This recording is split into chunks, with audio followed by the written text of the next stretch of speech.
Assalamualaikum warahmatullahi wabarakatuh. Bismillah, alhamdulillah, wassalatu wassalamu ala rasulillah Muhammad ibn Abdillah wa ala alihi wa sahbihi wa mawala. La hawla wa la quwata illa billah. Amma ba'du. Qala rabbi shrah li sadri wa yassir li amri wahlul 'uqdatam min lisani yafqahu qawli. Pertama-tama marilah kita panjatkan puji dan syukur kehadirat Allah Subhanahu wa taala. Shalawat beserta salam semoga senantiasa tercurahkan pada baginda kita Nabi besar Muhammad sallallahu alaihi wasallam. Tak lupa pada keluarganya, pada para sahabatnya dan umatnya yang setia mengikuti ajarannya hingga hari kiamat. Anak-anakku sekalian yang sholih dan sholihah, alhamdulillah kita bertemu kembali dengan Bapak di pembelajaran materi diniyah tentang akidah atau tauhid, yang insya Allah pada pertemuan kedua ini Bapak akan menjelaskan tentang rukun iman dan rukun Islam. Di dalam kitab Durusul Aqaidud Diniyah dijelaskan bahwasanya rukun iman itu ada 6. Yang pertama yaitu iman kepada Allah Subhanahu wa taala. Yang kedua, iman kepada malaikat Allah.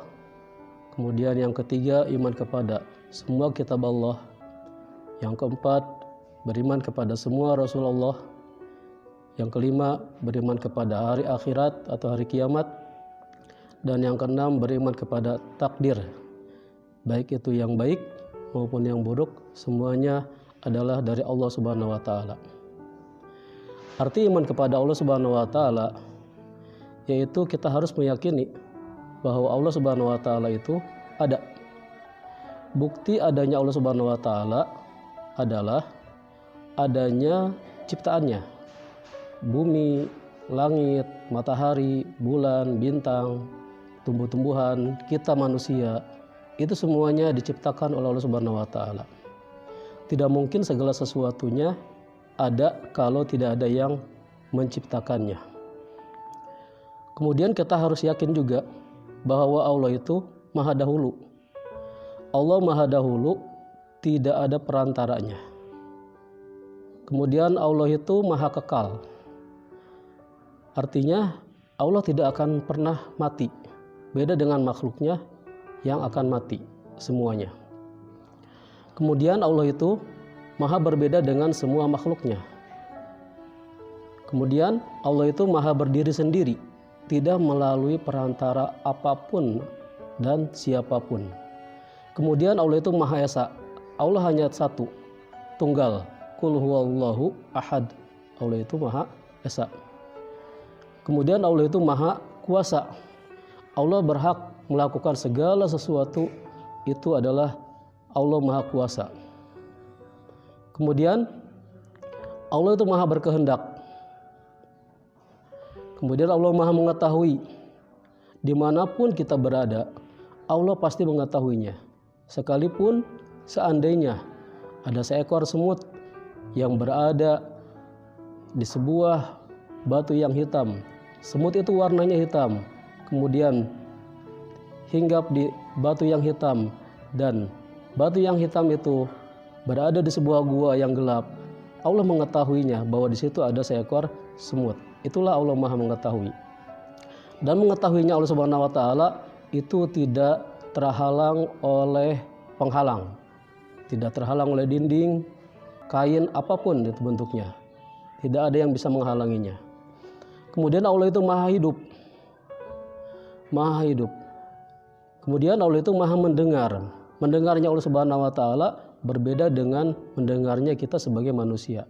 Kita mendengarnya harus menggunakan alat pendengar, yaitu telinga. Kalau Allah tidak memerlukan seperti itu. Kemudian Allah Maha Melihat. Maha Melihat. Dan yang terakhir adalah Allah Maha Berfirman. Maha Berbicara.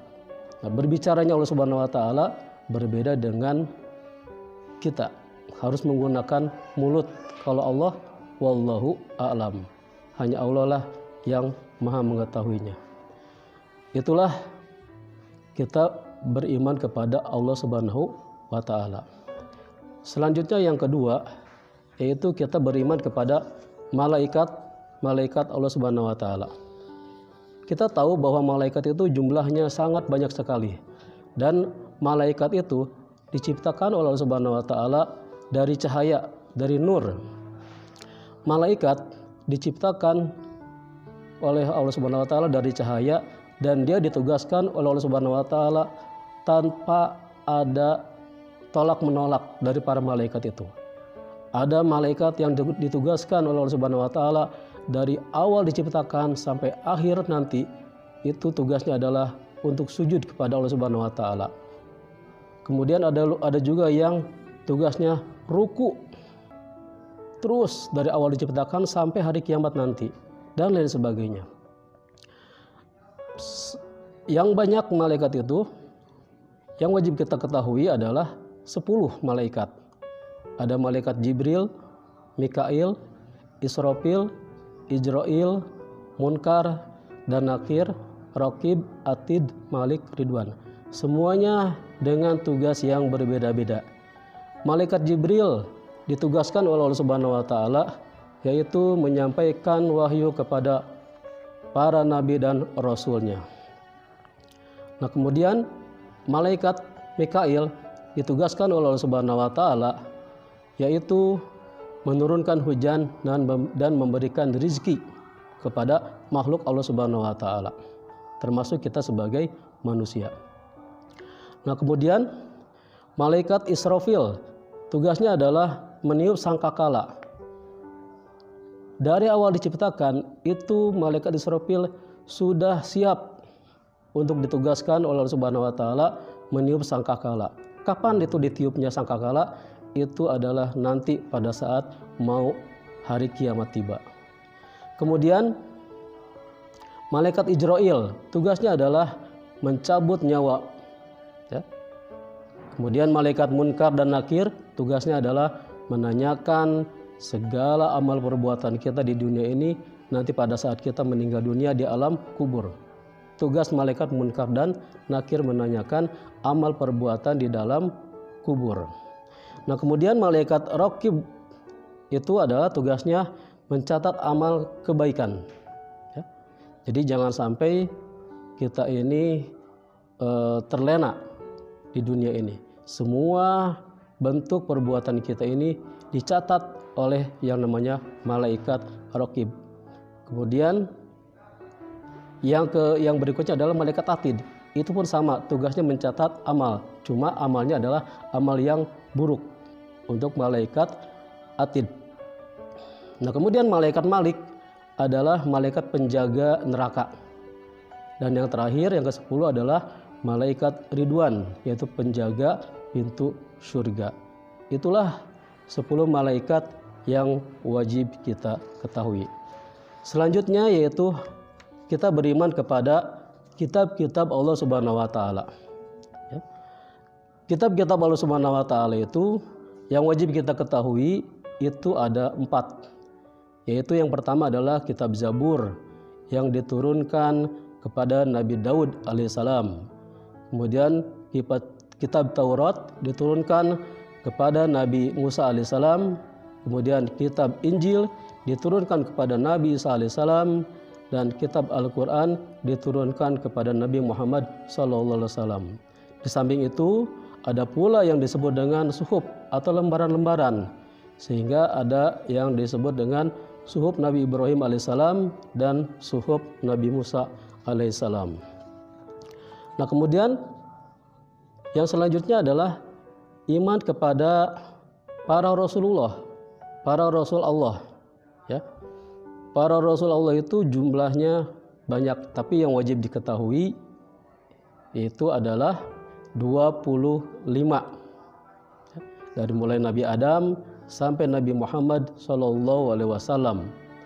Dan dari yang 25 itu ada 5 Rasul yang mendapatkan keistimewaan dari Allah Subhanahu wa Ta'ala yang disebut dengan ulul azmi. Siapakah mereka?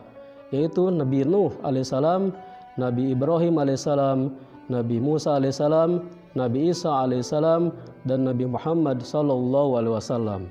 Itulah yang mendapatkan gelar ulul azmi.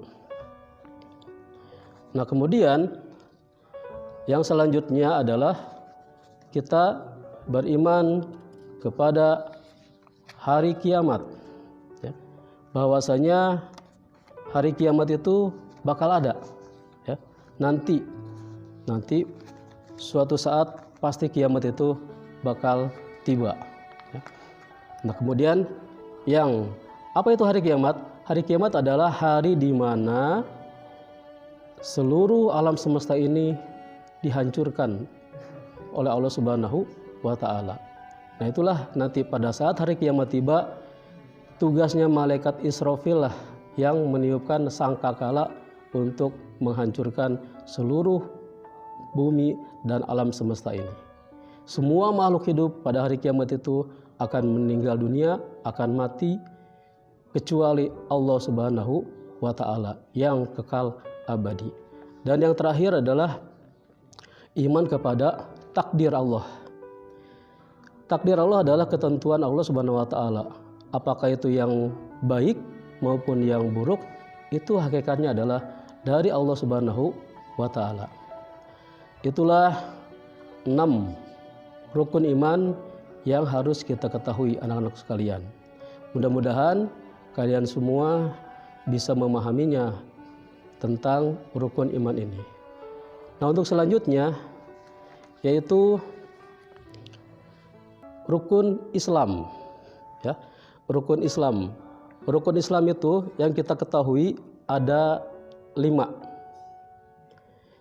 Yang pertama yaitu mengucapkan 2 kalimat syahadat. Apa itu?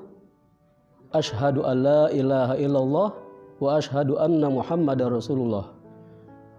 Aku bersaksi bahwa tiada Tuhan selain Allah, dan aku bersaksi bahwa Nabi Muhammad itu adalah utusan Allah.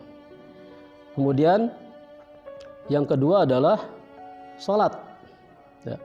Sholat yang wajib kita ketahui, yang wajib kita laksanakan itu adalah 5 waktu dalam sehari semalam, berjumlah 17 rakaat. Sholat subuh 2 rakaat, sholat zuhur 4 rakaat, sholat asar 4 rakaat, sholat maghrib 3 rakaat, dan sholat isya 4 rakaat. Di samping sholat wajib, ada sholat-sholat sunnah yang harus kita laksanakan. Dan insya Allah dengan kita melaksanakan sholat sunnah itu, mudah-mudahan kekurangan-kekurangan yang ada pada sholat wajib kita itu bisa ditambal, istilahnya, ya. Istilahnya bisa diberikan tambahan, pahala tambahan dari Allah Subhanahu wa Ta'ala.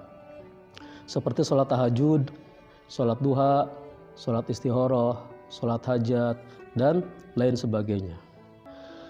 Nah, selanjutnya yang ketiga yaitu adalah membayar zakat. Membayar zakat. Zakat di bulan suci Ramadan ini yang wajib kita keluarkan salah satunya adalah zakat fitrah. Di samping itu, bagi siapa saja yang memiliki harta benda yang lebih, itu yang sudah cukup nisabnya, itu harus dikeluarkan zakatnya, yaitu disebut dengan zakat mal.